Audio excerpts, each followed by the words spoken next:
Hey, everybody. Welcome to episode number 90 of the Overlap podcast with me, Sid Sexton, and my good friend Keith Glines. Good morning, Keith. Good morning.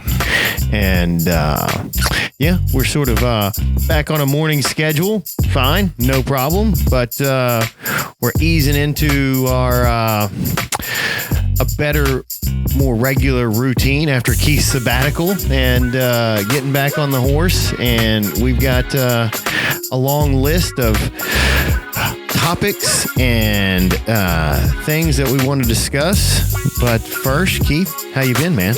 I've been good. How about you? I've been good. It's been super busy. Owning a landscape company, and as you sort of transition out of winter into spring is always a little bit of a difficult time, sort of a ramp up time period, and all the planning. I know it sounds crazy, like, oh, what kind of planning could there be? But man, there's equipment, there's personnel, there's budgets, there's people development and process development, and trying to put that stuff into action in the last couple of weeks. I know you've been busy. I made my appointment to have my flower beds like spiffed up. Yeah, that's technical term. And they put me out like 2 weeks. And I was like, did they not know who you are? Yeah. I mean, that's why I got put out 2 weeks. Oh, maybe that is why. Yeah, it's been busy. It's been good though. I like being productive. So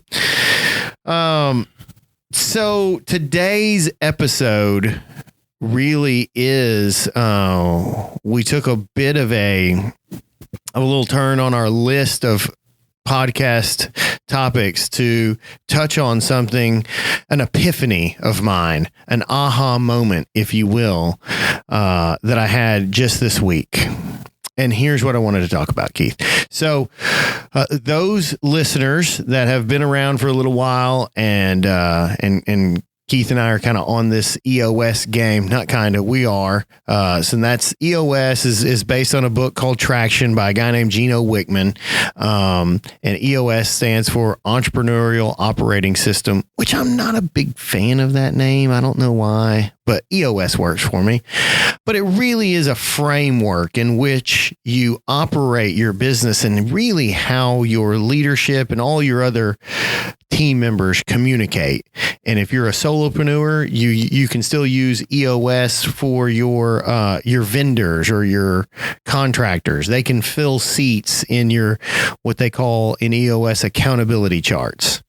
This isn't an EOS podcast today, but we have plenty of those, and we'll put those in the show notes. But I had my quarterly meeting this week, and quarterly meeting is just one of the cadences of meetings that you have in an if you're properly running an EOS system.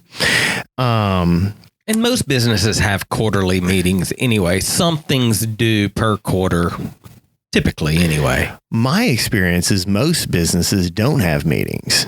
Well, sure. They don't. There's some other experiences I've been having. I've been helping people start just their weekly L10s. We can talk about that in a minute too. But normally with taxes, we have to report. Oh yeah, quarterly so something. Quarterly taxes. So you have to get something together. Quarterly. That definitely happens.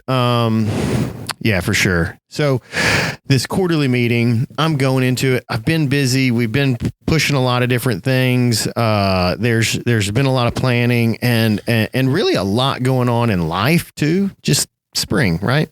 And I don't know that I gave it tons of thought, other than just kind of getting my list of some things that I'd like to work on. I have a little bit of a routine there. I'll take maybe 2 hours, 3 hours of just kind of quiet time and develop a list. And then I'll cull that list out of maybe 3 things that I want to make sure we discuss in this longer meeting, right? If you got a weekly meeting, those are generally 90 minutes. And then the quarterly meeting is around, 7-8 hours, which don't turn the don't turn the podcast off now. I mean, you work yourself up to that, but it certainly is a very, very, very good use of time. Sounds crazy. just coming out of my mouth, a quarterly 8-hour meeting, but it's a good use of time. And so in this longer meeting, there's some bigger topics we can get to and call them long-term issues. And I noticed that all of them were, and I think by nature, they're just negative, right? These are problems that I'm looking at and I'm seeing and I want to solve. So they're negative in nature, and there's things that I want to fix. And then the leadership team, we all get there, and I feel like they're on the same page too, seeing just all the negatives within the business, right? And we get to talking, and we're working our way through the meeting, and we're, you go through a process of what's working, what's not working. The what's working sort of trickle in and are a little more difficult to conjure up and communicate. Although there are, we find what's working. You might have one example, but in what's not working, people got 2, 3, 4 things that aren't working. And I thought, everyone's on the same page, and man, we're not, I wasn't saying we're terrible, but it was kind of negative. But then as we move through the meeting, I could start seeing the quality of the conversations, and that needs to have some context added to it. Like, I've been real focused on, if we bring problems, me personally, if I bring a problem, I need to have some ideas of solutions and not just be that guy that bitches about things. I think that stuff, I don't know, it grates against me for whatever reason. And I don't really know psychologically why that bothers me, but I got an issue with humility too, with like people that have an air of a lack of humility. I recognize that real quick, and it turns me, it's a negative thing for me. I don't like gravitate towards those people. I found also that those individuals typically have an insecurity. Oh yeah, sure. That they're trying to cover up with that. Yeah. And I've caught myself in those moments where I've become prideful about something, and then I realize I'm probably insecure about this matter. Yeah. And I'm sure that, spotted if you got it sort of is a thing. And I think maybe especially through a good portion of my life, I was like overly arrogant, right? And probably for whatever reason, like you said, just overcompensating for not feeling good enough about whatever. But what does bug me in meetings in particular is just bitching to bitch, just complaining to complain. And I think I kind of know where this comes from. My dad was kind of a just chronic complainer. It took me a little while, because that bugged the crap out of me, but it took me a little while to figure out, well, that's just how he communicates. He's trying to work his way into the conversation with me. Now that I have a son and he's getting older, I start to see how it works. He's just wanting an easy way to get into a conversation with me. And that was a safe way for him to not be vulnerable. It's easy for me to complain about other people and other things, and we can sort of connect over that. Right. And then I don't have to look silly. We can all feel better about ourselves about laughing at these idiots over there. And that always kind of bugged me until I sort of understood what my dad was doing. But still now, I don't want to be the complainer to come into the meeting and not have a solution. Either way. So back to the meeting, I start seeing us all having some issues, but then having some ideas on solutions, and not just like firefighter solutions. Like we had an episode about don't be a fireman, don't be a hero. And so I started seeing our to-dos and our rocks and the way that they're being worded. All of them started being real proactive and sort of forward thinking and solving problems now before they become big issues, or setting ourselves up for some stuff that we're going to try to do in quarter 3 and quarter 4. And I was like, man, this is actually going pretty good. Like we're actually getting this stuff down. I feel like, we've got some issues, but we're really coming together as a team. And then the implementer, not integrator, the implementer is a person that runs your meetings for you, and they help implement the EOS system. And it's really nice to have someone like that because they're not in the day-to-day. And our implementer, Kim Coots, who's been on this podcast, mentioned it. The same thing that I wrote a little note out going, man, we're being proactive is really what I was saying. And we're actually getting it. And I made myself a little mental note, and I actually made myself a note like, we need to talk about this on the podcast. And she goes, man, you guys really need to take a step back and just see, from my perspective, you guys have made tremendous progress from this time last year. And she said, hell, from this time 3 months ago, the quality of your conversations and the directions you're headed are really, really much better. And it hit me that, and I think everyone suffers from this, especially if you're listening to this podcast, you're trying to become better in whatever aspect of life. I don't know what you're trying to become better at, but I imagine you're trying to become better at your job, grow your business, help your customer more, help your family more, achieve goals, get better at fitness, whatever, hopefully you're trying jujitsu and all that stuff.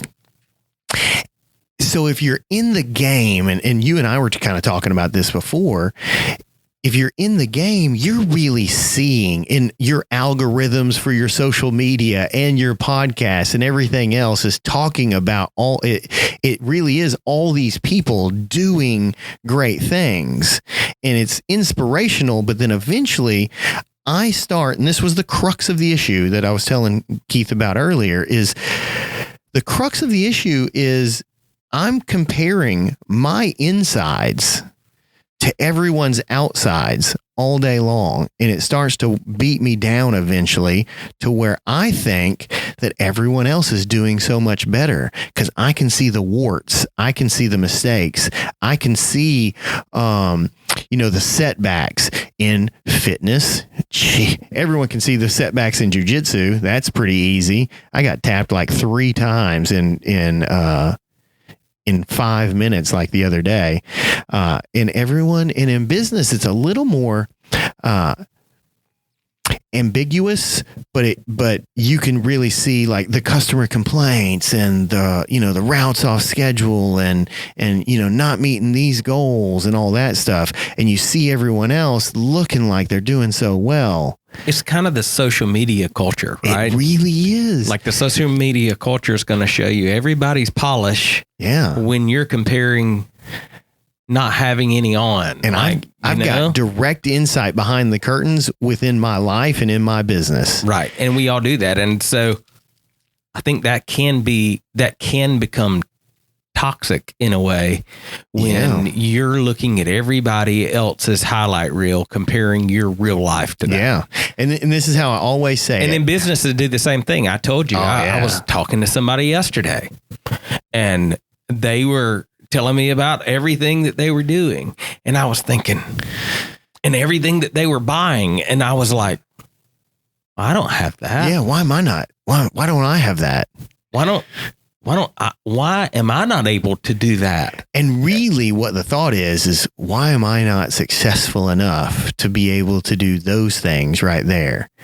And what it comes down to, well, one, his or her goals might be different. Their way of how they're managing their cash and everything else might be different. Their risk tolerance might be different. And their line of work might be different. I've recognized that a lot. Like, man, maybe landscaping ain't the best leverage for, but it is what it is. I think God kind of put me right where I needed to be. Right. But, I always say this, man, I just can't get caught up comparing my insides to everyone's outsides. That's a great way to put that. Yeah. I don't know if I made that up. I'm sure I didn't. I'm sure I heard that. I just don't know who to reference that or give credence to. And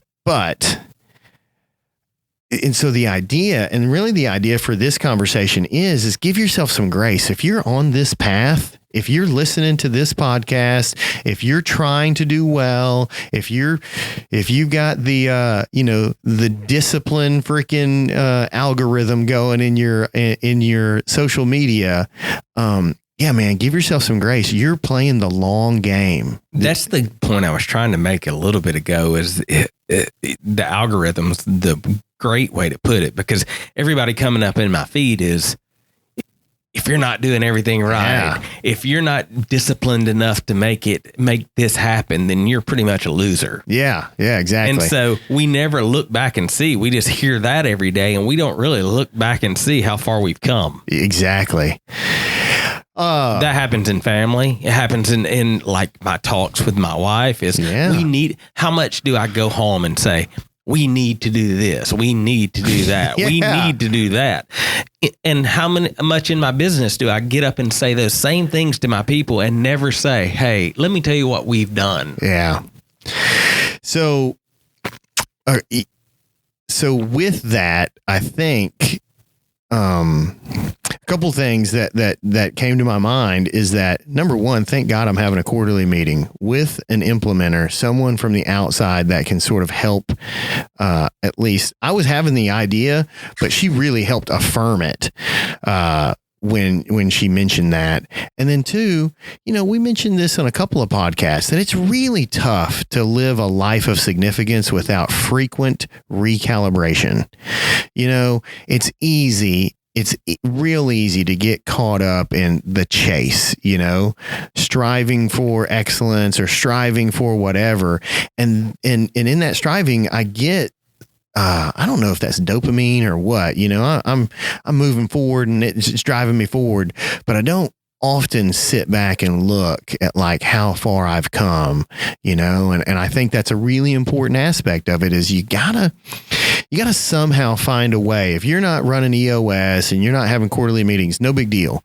I think you should. But if you're not, no big deal, but you got to find a way to have like pretty frequent, and quarterly really, I think is a good one, at least biannually, have some sort of check back in to see how far you come and give yourself some credit for that work. 'Cause it's tough beating yourself down thinking you're not good enough. And if you're on the path, man, you're doing well. Lots of people are not. Yesterday, I was listening to Joe Rogan and Luke Combs. Okay. Luke the country Combs, guy? Yeah. The country singer. Is he from Alabama? No, he's from, Asheville, North Carolina. Oh, okay. Or he lived most of his life in Asheville, I think. Really? He seems like a country music, like a regular kind of guy. Yeah. Is there any regular people in Asheville anymore? I don't know. It's a woke town now. Dude, man, I think I saw a guy poop on the sidewalk while I was up there. It was crazy. Yeah, is that woke? I don't know. I think that is. But anyway, one of the things Luke Combs was talking about, he was saying that he gets very caught up, and he and Joe Rogan get real, like almost emotional in this conversation, where he gets really caught up in always pursuing the next thing. And the dude's won like Entertainer of the Year. Yeah. He's won Grammys. He's done all of these great things. And he says, I think something's wrong with me because I don't enjoy it. He was like, I always get those. He says, I watch people get these accolades. And I think we do this as a lot in business. We get a ton of accolades and we do really great jobs, and we never take the time to reflect on, wow, that's really something. Yeah. It's really awesome that I've been able to do what I do. We're always thinking I need to do more. Yeah. I really am. And we really should do more, but we also should like enjoy where we've come too. Yeah.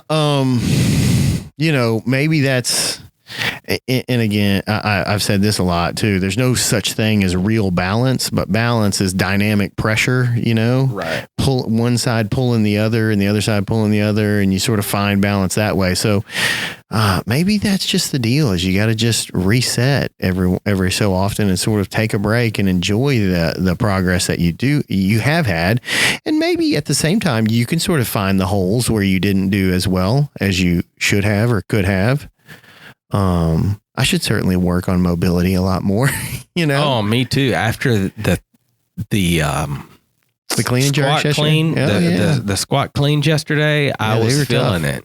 And I ran before that. What an idiot. But even there, I should give myself more grace. Hey, I've been in the gym 4 out of 4 days this week. Yeah. You know?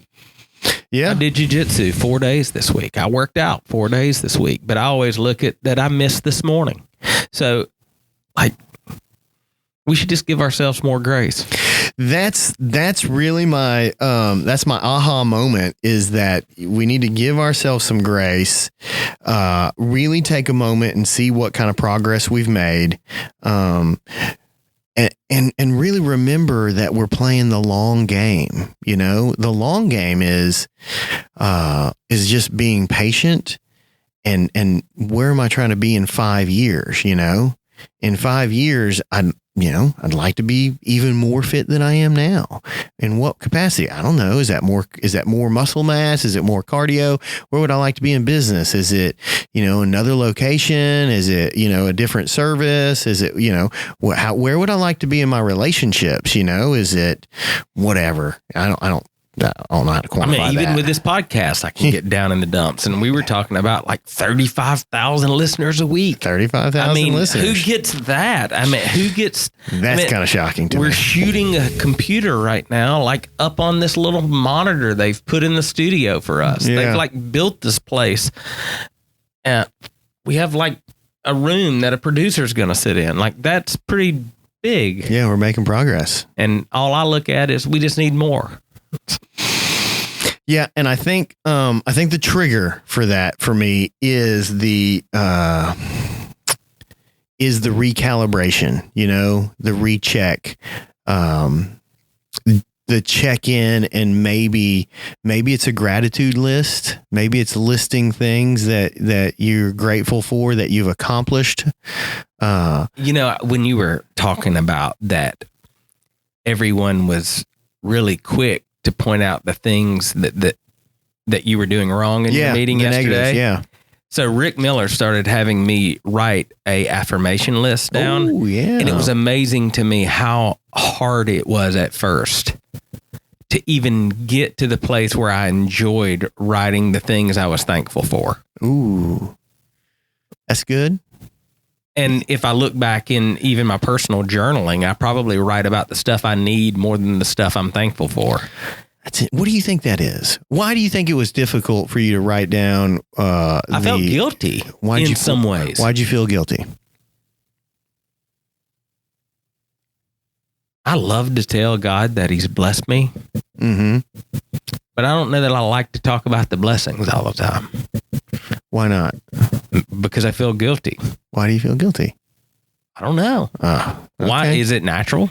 I don't know. That's why I really am asking. I don't know. Think about like, why is it easier to tell your company what's wrong versus what they've done well? I'll tell you what it is for me in business. Okay, what is it? For me in business, I'm afraid that they're going to buy into it too much and not continue to work. And I think if I just keep if I tell them how great they are all the time. Oh, you're trying to keep the carrot in front of them. That's right. Oh, so they keep moving forward. Yeah. And maybe I do that with my kids too. Maybe. I don't know. It's a lot easier to bitch about the stuff that's wrong than tell them what they've done good.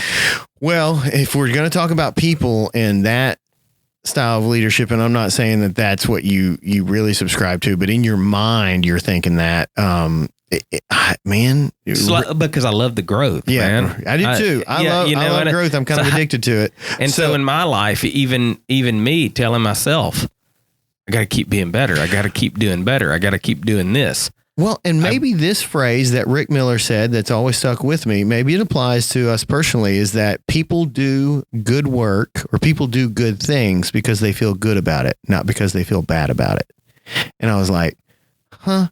At first, it sounded like a throwaway statement, but I really kind of thought about it. I really thought about it pretty deeply for a while.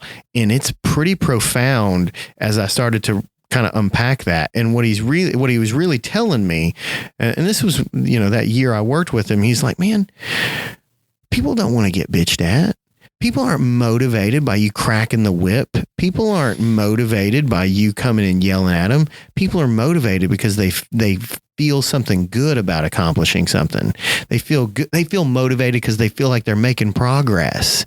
They feel fired up to come to work and achieve great things because they like achieving great things and they feel good about it. And I was like, I don't know that I was necessarily, because I've been a kind of a big leadership proponent guy, and I know that it's way easier to pull a rope than it is to push a rope, but I hadn't heard it like that before, and it really changed the way I communicate.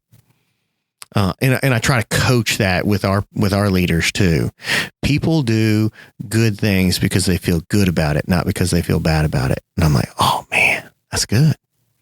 That's good. And maybe that applies to us, and maybe that applies to this thing here too, is that quarterly or, every so often recalibration, and just take a moment to feel good about the progress you've made. Well, and maybe we need to ask our leaders more about what they think is right versus more than, and I think maybe that's the ticket. Well, and speaking, what do you think is right versus what are we doing wrong? Well, I do think we have to address some issues, right? No, we should always address issues, but I don't know. I think in business a lot, I address more issues than I ask my team members, hey, what have we done right this week? So that's why I like in EOS especially if you're doing one-on-ones, they've got like a little agenda where it's what's working, what's not working. You're forced to say what is working, what's going well. And that's a systematic way of doing it. And it forces you to think, what's working well? Our shout out system. Speaking of, like, we created a system a long time ago. Like, the people in our organization hear the negative things because you have to, right? We got to go and fix them, but you don't often hear all the good stuff. And we were getting good compliments all the time coming in the office. So I don't know, 4 or 5 years ago, we created a shout out system. And so if Keith's customer calls and says, man, I just want to tell y'all, Keith did an excellent job, blah, blah, blah. That goes into a little form, and every Monday we read it. So the whole company hears, and then it goes into this drawing. Now, I may have a crew and I'm doing some work, and I put out a message on our little Slack channel that says, hey, I need if anyone gets done early, can you come help me out? And Keith comes and helps me out. I can say, hey, I need to shout out Keith right here. Him and his crew came and helped me out, and we were able to get done before the party, and the customer's happy and everything's happy. So thanks so much, Keith. And that goes into the shout out bowl, and they talk about that. So maybe you need to create a system that keeps reinforcing that positive behavior that you're looking for. Systems, processes, those are the things that I think are going to help you get these things. If we're just talking about these things, that's one thing, but finding a system or a process to plug it into is really important, or they just become, good ideas. You even have to create a system for positivity. I do. Yeah, I do. Just do more. Just do more. Yeah, just remember that. And I am not good at remembering that. No, I gotta have a book with like a bunch of notes in here as I'm sifting through it. Yeah, and I was even gonna say that. So in my journal or my planner every week, the Michael Hyatt Full Focus Planner. Michael Hyatt, give us some. You need to sponsor us. Yeah, you really need to at least give us some free books. These things are not super cheap. They're not cheap at all. So one of the best things I like about this is the weekly review and preview. But if I look at the things I need to stop doing and the things that worked and didn't work, I have more listed on the things that didn't work than the things that worked. Yeah. What worked and what didn't. Yeah. What were my 3 biggest wins? Yeah. Blank. Yeah. Yeah. What didn't work? 15 things. Yep. Yeah. That's me. Mine too. Yeah. Wins. I didn't have any this week. No wins. But if I think back, I really did. Yeah. Went to the gym. Ate well, followed my meal plan, whatever, had a date night, got to promote someone. What else? I don't know. There's all kinds of wins lately. Yeah.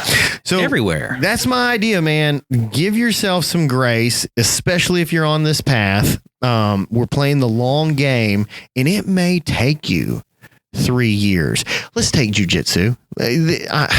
Man, I know we do this all the time, and listener that doesn't practice jujitsu, I don't know what you're doing with your life, but you know why jujitsu is a better martial art than all the other ones? This is my opinion, and so it's worth what you're paying for. You can be a black belt in Taekwondo in like 3 years, right? I think so. I'm pretty positive. I think it's less than that. Maybe. Actually. You can't be a blue belt in 3 years half the time. I mean, you probably should. Not a good one. But if you were at the gym we were at, they won't give you a blue belt until you're there for like 10 years or something. It was crazy. Either way, it doesn't matter. It's a long game.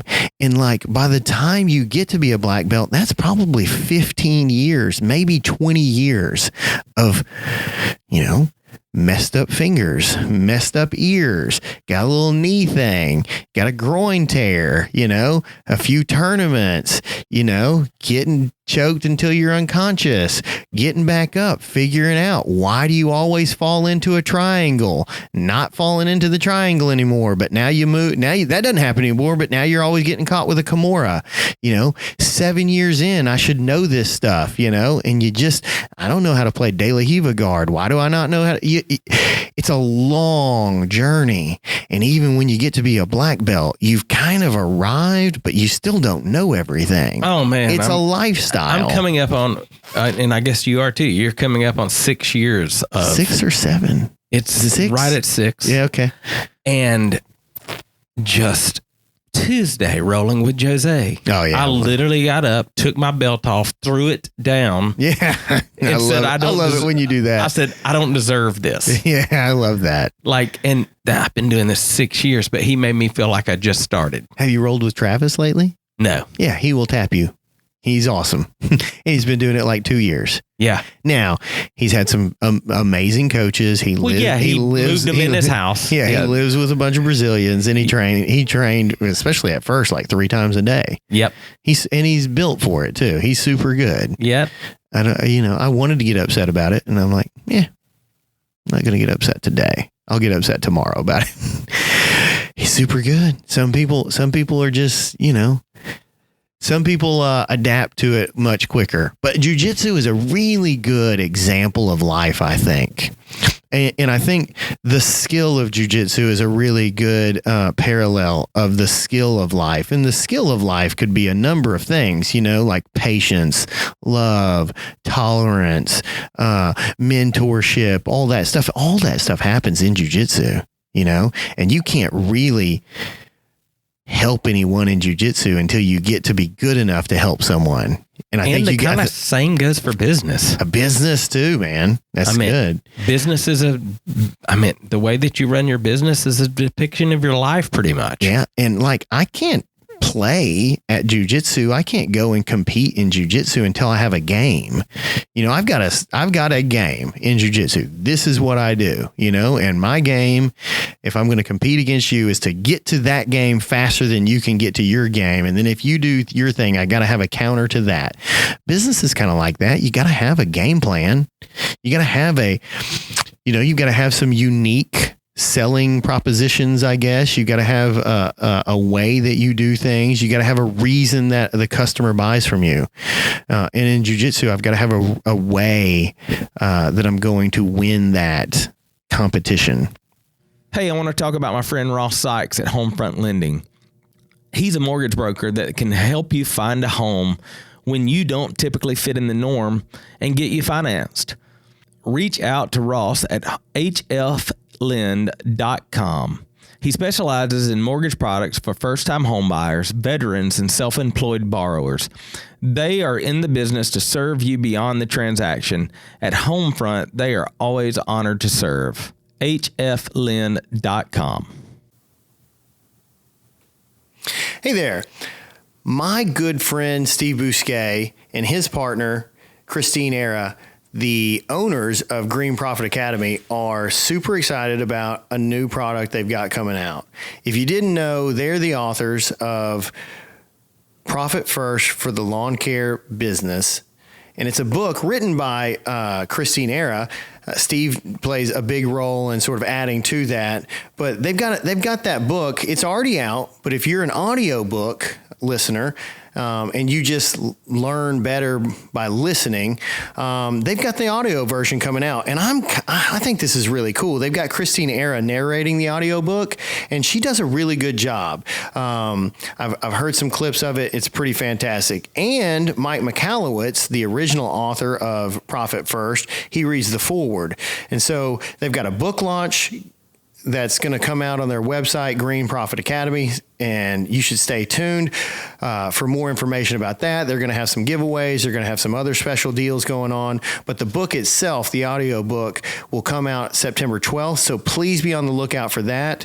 And if you need some help with Profit First for your green industry business, please give them a call or look them up, Green Profit Academy. Thanks so much.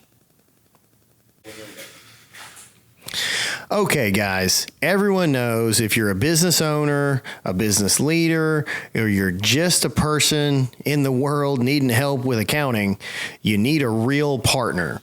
You need someone that's going to listen to you and not just plug numbers in to make their job easy to do your taxes.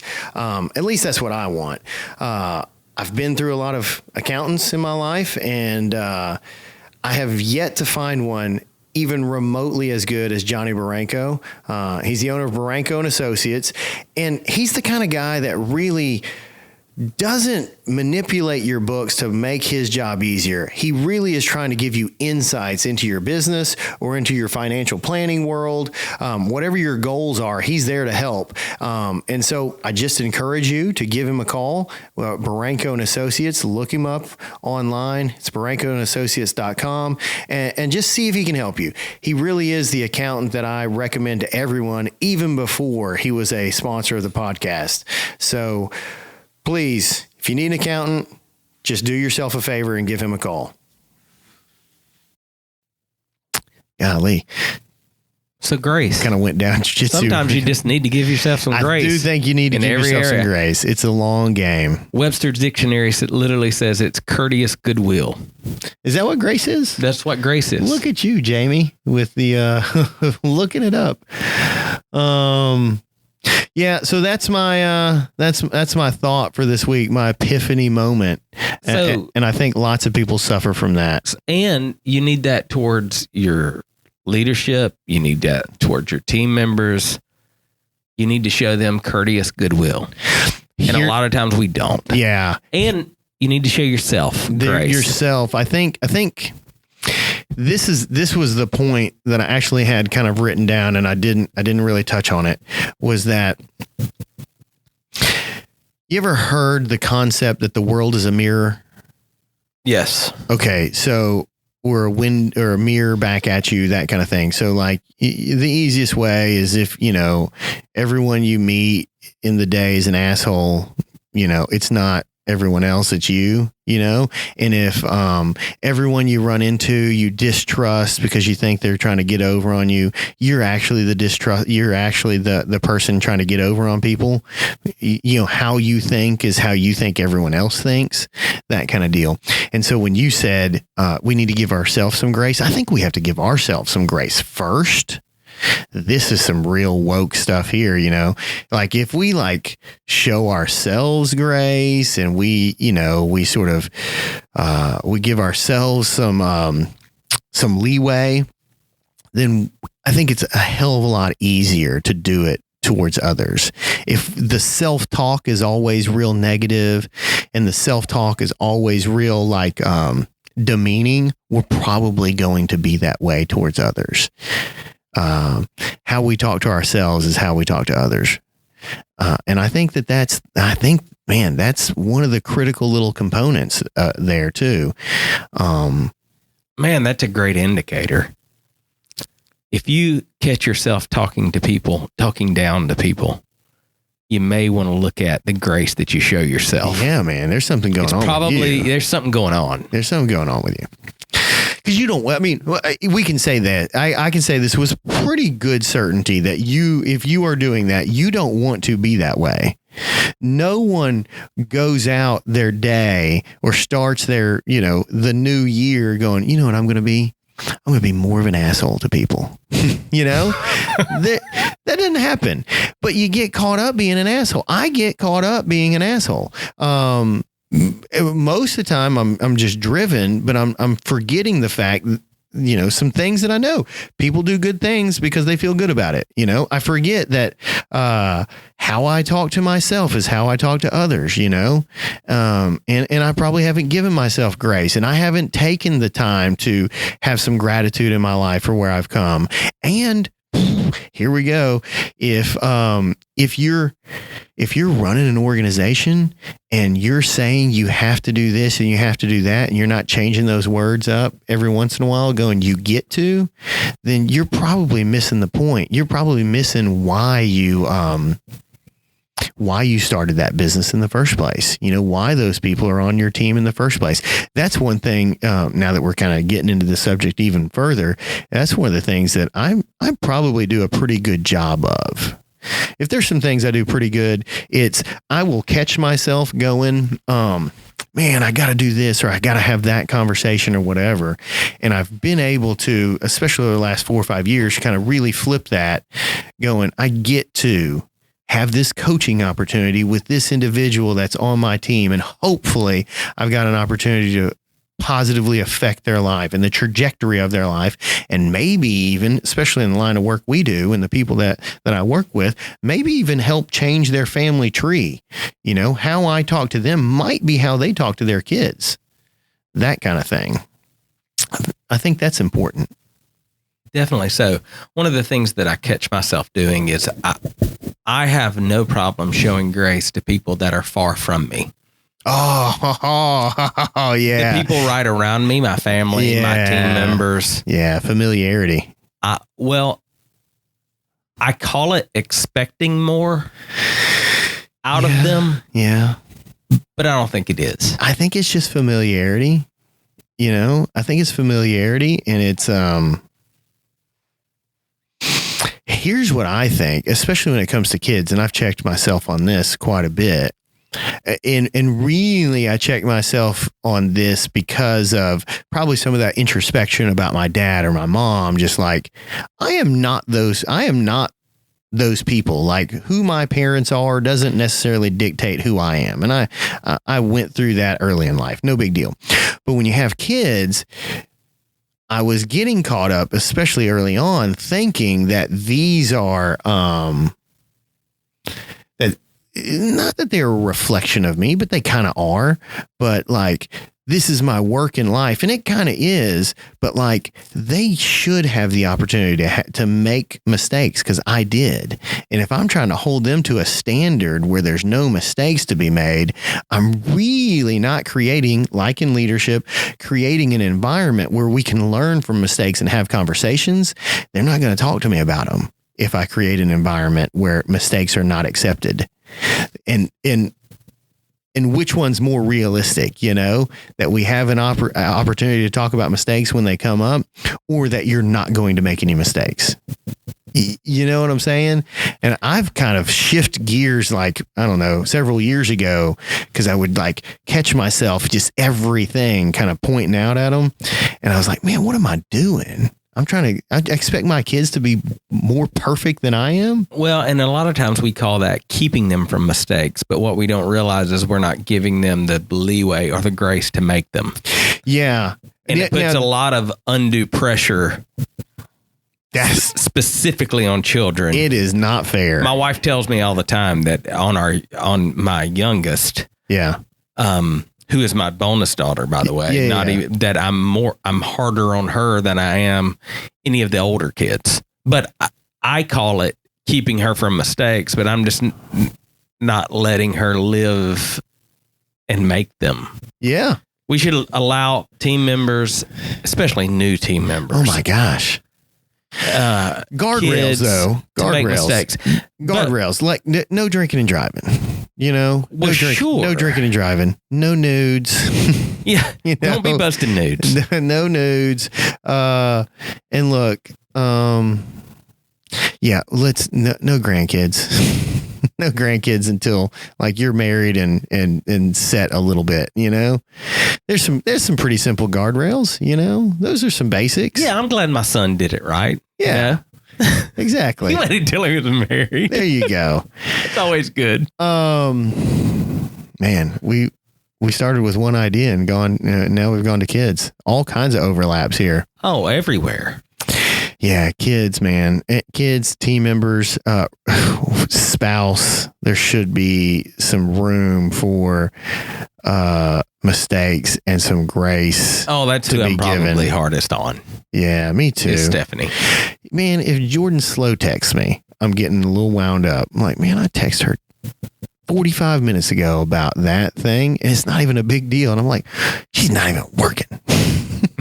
What's she doing? She might be cleaning the kitchen and not have her freaking phone attached to her hand, which is highly unlikely for her, but it could happen, you know. But either way, we should give ourselves some grace. We should understand that we're on this path towards betterment or self-improvement. And it's a long game. And when you're in it day in and day out, it's hard to see the forest from the trees. It's hard to see the progress you've made. And it's easy to see what you haven't done well and what you've missed on. And that's good. But I think there's got to be some balance to it. And I think that's some pretty frequent recalibration. I'm telling you, if you're not doing, just take the time every morning to write 5 things you're thankful for. Oh, that's a good one. The affirmations, It changed my world, man. I had never done it until I started coaching with Rick. Yeah, Rick had me do the same thing. And I don't know that I do it every day now, but I will. So every once in a while, I'll just sit down and just write stuff I'm thankful for. I really should do it every day. What is that saying? Like a heart filled with gratitude, it doesn't have room for hate. Right, it doesn't. Who are we right now? What are we talking about? Is our estrogen levels like super high? I don't know. I don't know. Well, that was my, so there we go. Hey, man. That's my epiphany. Show yourself some grace this week. Yeah, there you go. Keith, how can people get in touch with us? How can they, what do we got going on? Sponsorships, all that stuff. Oh man, overlaplife.com. Everything's there. We're doing some new stuff there too, which is cool. We're launching a newsletter. We had it on the previous site. It wasn't as much of a focal point, so you probably missed it. But we're going to do a newsletter at least once a month. We're going to try to do it every other week, but right now, if we do it once a month, I'm going to show us some grace there, and we're going to put some good stuff in there. Things we like, things we see. We're going to create the newsletter I wish I got, like from people. And then you can find out about sponsorships there. We're launching a new site. It'll be up in the next week or so. Yeah. So you can go, that's the best place to connect and find all our socials. And just reach out there. There's plenty of ways to do it. Overlaplife.com. Yeah. Thank you to our sponsors.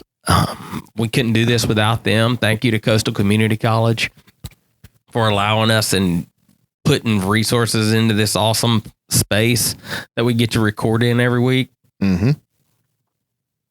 Thanks to Hatch. Yeah, Hatch got it started. It did. Yep. It's awesome. These mics we're talking on now, it's sponsored by them. So, yeah. I'm just thankful for all those people. All right. Well, hey, thank you guys for listening. Since we're throwing out a bunch of thanks, it's really kind of, it's pretty amazing that there's this many people listening to this podcast week in, week out, and we really appreciate it. And hopefully we are continuing to give you good content and good topics to keep you thinking, keep you moving forward, keep you striving to become better, and every once in a while giving you a little stop sign to say, hey, stop, give yourself some grace. You're playing the long game. We're going to do some community stuff. We're building a community online through Facebook right now. And we just want to create conversation there. So be looking for that us to launch that. Yeah. All right. I'm starving. Let's go eat. I'm hungry. Peace. Peace.